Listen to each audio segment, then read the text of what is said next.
Hi friends, அனைவருக்கும் வணக்கம். எல்லோரும் எப்படி இருக்கீங்க ஃப்ரெண்ட்ஸ்? நல்லா இருக்கீங்களா? இன்றைக்கி ரொம்பவே சூப்பரான ஒரு ரெமெடி பார்க்கலாம். நம்மளோட இந்த சேனல் நீங்கள் இப்போ தான் ஃபஸ்ட் டைம் பார்க்குறீங்கன்னா நம்ம சேனல் பிடிச்சிருந்தா மறக்காமல் ப்ளீஸ் ஃப்ரெண்ட்ஸ் சப்ஸ்கிரைப் பண்ணிக்கோங்க. அதோட பக்கத்தில் இருக்க பெல் பட்டனையும் ப்ரெஸ் பண்ணிக்கோங்க. இதனால் புதுசாக எப்போ வீடியோஸ் அப்லோட் பண்ணாலும் உடனே உங்களுக்கு ஒரு நோட்டிஃபிகேஷன் வந்துடும். நம்மளோட எல்லா வீடியோஸையும் நீங்கள் மிஸ் பண்ணாமல் உடனே பார்க்கலாம். இப்போ வாங்க வீடியோக்குள்ளே போகலாம். இந்த ரெமெடிக்கு நமக்கு முக்கியமாக தேவையான பொருள் ஒன்று உருளைக்கிழங்குங்க. இந்த உருளைக்கிழங்கை நான் வேக வச்சு எடுத்திருக்கேன். ஆனால் இது எப்படி வேக வச்சேன்னா சாதத்தில் போட்டு வேக வச்சது. இப்போ நம்ம பொதுவாக சாதம் செய்யும்போது உருளைக்கிழங்கெல்லாம் போட்டு வேக வச்சு ஏதாவது சைட் டிஷ் மாதிரி ரெடி பண்ணுவோம். நம்ம சேனல்லையும் ஏற்கனவே நம்ம பார்த்துருக்கோம். இப்போ சாதம் வைக்கும்போது நல்லா ஒரு உருளைக்கிழங்கை சுத்தமாக கழுவிடுங்க. நல்லா 2-3 தடவை தண்ணி ஊற்றி நல்லா கழுவிட்டு அதுக்கப்புறம் அந்த உருளைக்கிழங்கை சாதத்தில் போட்டுருங்க. சாதம் வெந்து நம்ம வெடிக்கிற டைமில் கரண்டியில் அந்த உருளைக்கிழங்கை எடுத்துகிட்டு நம்ம அதை இந்த மாதிரி ரெமெடி பண்ணலாம். சைட் டிஷ் செய்கிறதுக்கும் நம்ம அதை ரெடி பண்ணலாம். இந்த ரெமெடிக்கு நம்ம அந்த மாதிரி உருளைக்கிழங்கு தான் பயன்படுத்துகிறோம். ஒன்று பார்த்திங்கன்னா, இப்போ நீங்கள் கடை அரிசி வாங்கி பயன்படுத்துகிறீங்க, இல்லை பச்சரிசி சாதம் செய்கிறீங்க அப்படின்னா கண்டிப்பாக சின்ன சைஸ் உருளைக்கிழங்கா போடுங்க. ரேஷன் அரிசி, அதுக்கப்புறம் நிலத்தில் விளைஞ்ச கொஞ்சம் குண்டு சைஸ் அரிசி அந்த மாதிரி இருந்தால் பெரிய சைஸ் உருளைக்கிழங்காக இருந்தாலுமே நம்ம போட்டு வேக வச்சு எடுத்துக்கலாம். ரொம்ப நம்ம அரிசி போட்டுட்டு உலகாஞ்சோன்னு அரிசி போடும்போது உருளைக்கிழங்கு போட்டால் போதும், வெடிக்கிறதுக்கு முன்னாடி வெந்துடும்.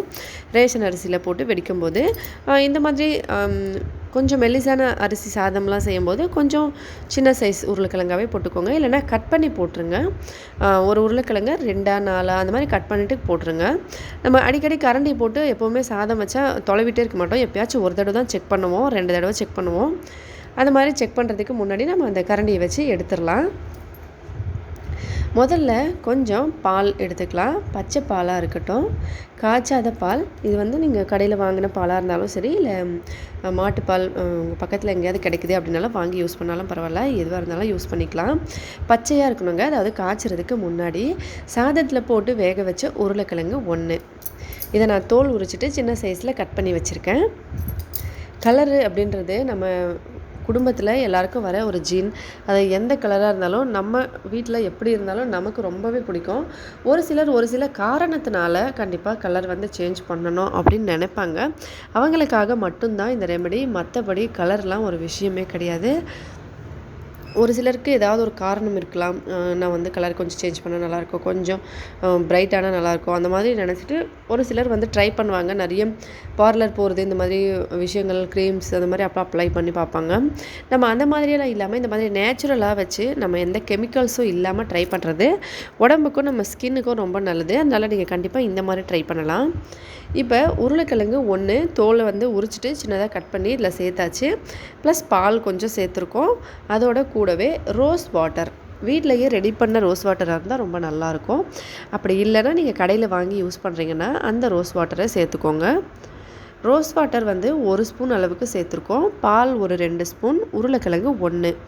இப்போ இதோட கூட கொஞ்சம் மஞ்சத்தூள் பார்த்தோம்னா விரலி மஞ்சள் இருக்கு இல்லைங்களா, இது சமையலுக்கு பயன்படுத்துகிற மஞ்சள் தூள் இல்லைங்க, விரலி மஞ்சள் அப்படின்னு சொல்லி கடையில் விற்பாங்க. இதை தான் பவுடர் பண்ணியும் கடையில் விற்கிறாங்க. ஆனால் நம்ம இதை வீட்டிலையே அரைச்சி ரெடி பண்ணி வச்சுருக்கேன். இது எதுக்காகனா நிறைய டிப்ஸ்லாம் செய்யலாம் இதில். குழந்தைங்களுக்கு ஸ்கின்னுக்கு இது ரொம்ப நல்லது. அதனால் நான் இந்த மாதிரி எப்போவுமே அரைச்சி வச்சுப்போம். இதை 1 ஸ்பூன் சேர்க்கலாம். ஃபஸ்ட்டு ஒரு 1/2 ஸ்பூன், இன்னொரு 1/2 ஸ்பூன் சேர்த்துடலாம். இப்போ இதை மூடி போட்டு நல்ல ஃபைன் பேஸ்ட்டாக அரைச்சி எடுத்துக்கலாம். குழந்தைங்களுக்கு செய்யும்போது கொஞ்சம் மெல்லிசான, அதாவது தண்ணி மாதிரியான ஒரு கன்சிஸ்டன்சியில் செஞ்சுக்கலாம். பெரியவங்களுக்கு செய்யும்போது கண்டிப்பாக கொஞ்சம் திக்கான ஒரு கன்சிஸ்டன்சியில் செஞ்சுக்கலாம்.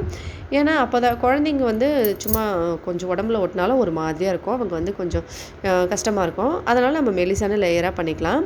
இதே பெரியவங்கன்னா அந்த மாதிரி இல்லை, பெரிய லேயராக இருந்தாலும் பரவாயில்ல, அவங்க அட்ஜஸ்ட் பண்ணிக்கலாம். இப்போ இதை ஒரு பாத்திரத்தில் மாற்றிக்கலாம்.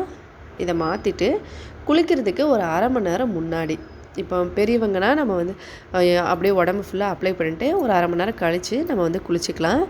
சின்ன குழந்தைங்கனாலும் அதே மாதிரி தான், கொஞ்சம் நல்லா ஒரு மெல்லிசான லேயராக எடுத்து இந்த மாதிரி அப்ளை பண்ணி நல்லா ஒரு உடம்புல தேய்ச்சிட்டு இப்போ வந்து நம்ம அதை தொட்டு உடம்புல தேய்ச்சி ஒரு நல்ல ஒரு மசாஜ் மாதிரி சும்மா லைட்டாக இந்த மாதிரி, ரொம்ப அதிகமாக இல்லை, சும்மா ஜஸ்ட் ஒரு கொஞ்ச நேரம் இந்த மாதிரி பண்ணால் போதும்.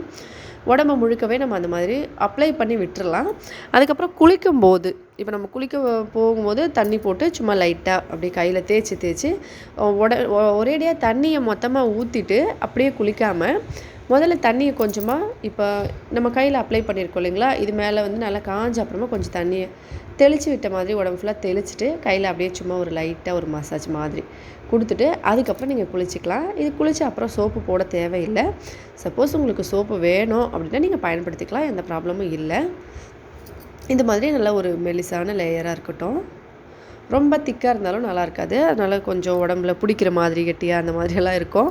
அதோட வெயில் சீசனில் கண்டிப்பாக கொஞ்சம் கஷ்டமாக இருக்கும். அதனால சும்மா லைட்டாக ஒரு லேயர் மாதிரி நம்ம கன்சிஸ்டன்சி ரெடி பண்ணதே கொஞ்சம் தண்ணி மாதிரி தான் பண்ணியிருக்கோம். இப்போ இதை போட்டுட்டு அப்படியே விட்டுருங்க. ஒரு அரை மணி நேரம் கழிச்சுட்டு நீங்கள் வந்து குளிச்சிக்கலாம். ரொம்பவே சூப்பராக வேலை செய்யுங்க. சாதத்தில் கண்டிப்பாக இந்த பருப்பு வேக வைக்கும்போது நீங்கள் போட்டுட்டு யூஸ் பண்ணுங்கள். கண்டிப்பாக கலர் சேஞ்சஸ் கிடைக்கும். 100% ரிசல்ட் கிடைக்கும். எந்த சைடு எஃபெக்ட்ஸும் கிடையாது. குழந்தைங்க வரைக்கும் பெரியவங்க வரைக்கும் எல்லாருமே யூஸ் பண்ணலாம். குழந்தைங்கள்லேருந்து பெரியவங்க வரைக்கும் கண்டிப்பாக ட்ரை பண்ணுங்கள். இப்போ நான் இதை கை கழுவிட்டு வந்து காமிக்கிறேன். ஒரு அரை மணி நேரம் வந்து நான் வச்சிடுறேன். அப்புறமா நான் வந்து கழுவிட்டு காமிக்கிறேன். நிறைய வந்து நம்ம வீடியோஸ் ஏற்கனவே பண்ணியிருப்போம். இந்த மாதிரி வீடியோஸ்லாம் எல்லா வீடியோஸுமே பார்த்திங்கன்னா ஒரு சில ஃப்ரெண்ட்ஸ் வந்து கமெண்ட்ஸில் கேட்பாங்க, ஸ்கின் ஒயிட்டனிங்காக ரெமெடி சொல்லுங்கள் அப்படின்னு சொல்லி. நாமளும் அதுக்காக தான் அப்லோட் பண்ணுறமே தவிர மற்றபடி குழந்தைங்களோட கலரும் சரி, பெரியவங்களோட கலரும் சரி, எப்படி இருந்தாலும் நம்ம கலர் நமக்கு எப்போவுமே பிடிக்கும். பாருங்கள், அரை மணி நேரம் கழித்து நான் கை கழுவின அப்புறமா இந்த மாதிரி லைட்டாக வந்து உங்களுக்கு சேஞ்சஸ் தெரியும். இந்த கையை விட இந்த கையில் கொஞ்சம் சேஞ்சஸ் தெரியுது பாருங்கள். நீங்கள் கண்டினியூவாக தினமும் அப்ளை பண்ணுங்கள். ஒரு 1 வீக் இல்லை 2 வீக் வரைக்கும் கண்டினியூவாக பண்ணிக்கிட்டே இருங்க. கண்டிப்பாக உங்களுக்கு சேஞ்சஸ் தெரியும். பாருங்கள், குழந்தைங்களுக்கு ஒரு அரை மணி நேரமே போதும். ஏன்னா அவங்க அதுக்கு மேலே வந்து வச்சுட்டு இருந்தால் கம்முன்னு இருக்க மாட்டாங்க. கண்டிப்பாக கஷ்டமாக இருக்கும். அதனால் நீங்கள் பெரியவங்கன்னா கண்டிப்பாக ஒரு அரை மணி நேரத்துக்கு மேலேயே 1 ஹவர் போல் கூட வச்சுக்கலாம். அதுக்கப்புறமா வந்து குளிச்சிக்கலாம். 1 வயசு ப்ளஸ் அதுக்கப்புறம் வயசு இருக்கிற குழந்தைங்களுக்கு நீங்கள் அப்ளை பண்ணலாம். 1 வயசுலேருந்து எல்லாருமே பெரியவங்க எல்லாருமே யூஸ் பண்ணலாம். கண்டிப்பாக ட்ரை பண்ணி பாருங்கள் ஃப்ரெண்ட்ஸ். உங்கள் எல்லாருக்குமே இந்த வீடியோவும் பிடிக்கும். ட்ரை பண்ணி பார்த்துட்டு மறக்காமல் கமெண்ட்ஸில் எப்படி இருந்ததுன்னு சொல்லுங்கள். வீடியோ பிடிச்சிருந்தா லைக் பண்ணுங்கள். உங்களோட ஃப்ரெண்ட்ஸுங்களுக்கும் ஷேர் பண்ணுங்கள். நம்ம சேனல் பற்றி எல்லாருக்கும் சொல்லுங்கள். இதே மாதிரி இன்னும் புது வீடியோஸ்லாம் பார்க்குறதுக்கு நம்ம சேனலை மறக்காமல் சப்ஸ்கிரைப் பண்ணிக்கோங்க. சேஃபாகவும் சந்தோஷமாகவும் இருங்க. நன்றி, வணக்கம்.